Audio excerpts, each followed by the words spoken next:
Hi folks, it's John Wilson here from Property Investment Blueprint, and today I want to talk a little bit about Brexit and the situation regarding property investors and opportunities that may be had. Now, I just want to start this one with a quote from Warren Buffett, the legendary investor. Now, he said, "Be fearful when others are greedy, and greedy when others are fearful." Now, what does he mean? Well, in the context of property, if everyone is greedy, then you get the situation like you had before the crash in 2008. You know, I had people calling me saying, "I've got £200,000 to invest, you know, help me buy some property, just any property," you know. People become very undiscerning and just buy up everything. Now, that's when you have to worry because, as we know, a crash followed soon after that. So that's when we investors should start to be wary, if not fearful. Now, if everybody is fearful, then there's always opportunity, like now. I mean, think about it. If you are negotiating with a seller who's fearful, do you think they're going to be a little bit more negotiable than they would be normally? So essentially what we need to do is be contrarians. We need to do the opposite of what the mainstream, especially the media, those fear-inducing headlines are telling us. I'd be more inclined to trust media pieces like the one in the Telegraph, an article that stated that a no-deal Brexit could create the perfect buying opportunity for property and keep mortgages cheap. So, yeah, I mean, well-informed property investors, myself included, used the crash in 2007, 2008 to their advantage. For example, getting discounted deals, and they're reaping the rewards today. And don't forget, you know, if there is a crash, the market always recovers because housing is a basic human need and is recovered after every other crash that we've had. And this period is going to be no different. And I believe it's improved over the past few years since the last crash, but there is a housing shortage in the UK. Don't forget that. And of course, procrastinating is never a good thing, and this uncertainty could potentially last a very long time, even years. So don't be paralyzed with fear, or you'll never get started. Now, one more point. You know, if you are buying, if you are perhaps fearful of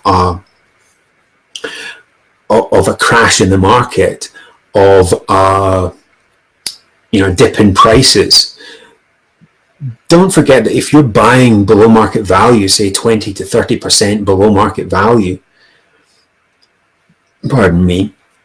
then, you know, if the market dips 15, 20%, then you're still, you know, even if it goes as far as the discount you've got, then you're still breaking even.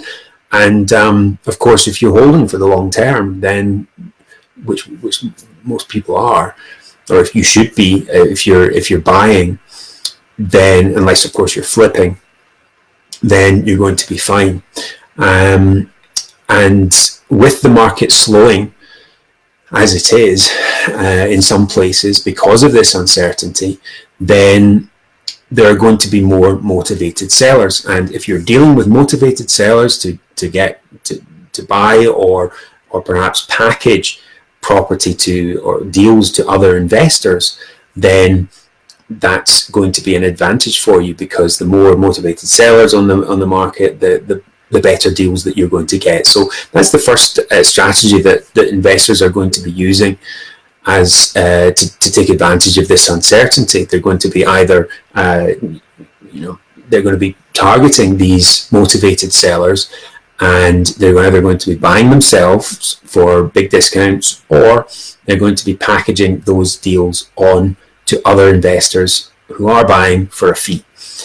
So Now, moving on, of course, you don't even have to be buying to take advantage of the situation. As we said, you can package the deals to other investors, but you can also use other strategies like rent to rent. So that is where you rent a property from another landlord with the aim of running it as an HMO, a house and multiple occupation, and renting out each of the rooms individually. And that obviously has a big advantage in that it's your cash flow is going to be far higher with that type of let. And with landlords wanting to get out of the market, then that's one way that you can help them sort of not get out the market as such, but take their property problem away from them. So rent to rent is one way. And the third strategy is lease options. So a lease option or property option, if you're not aware, is a strategy that you use to have an option, but not the obligation to buy a property at some point down the line, and usually a few years in the future. And during that time, you get the right to you can control the property, and you're able to use it as you wish. So normally you would rent that out to tenants. So perhaps running it as an HMO, as we just discussed, and then you again have the option down the line to buy that property. And again, it's an option. So if that option doesn't suit you, then you can go obviously give the property back to the landlord. But your aim is really going to be to try and purchase that property later on. So that's three ways that serious investors are going to be taking advantage of this current uncertainty. So, and as I say, this uncertainty will make people more negotiable. So get out there and take advantage of that. So if you want to find out more about some of these strategies, then why not take our free property course? And you can sign up for that at freepropertytraining.co.uk. That's freepropertytraining.co.uk. And if you've enjoyed this video, then like it, share it, and I will see you in the next one. Thanks for watching.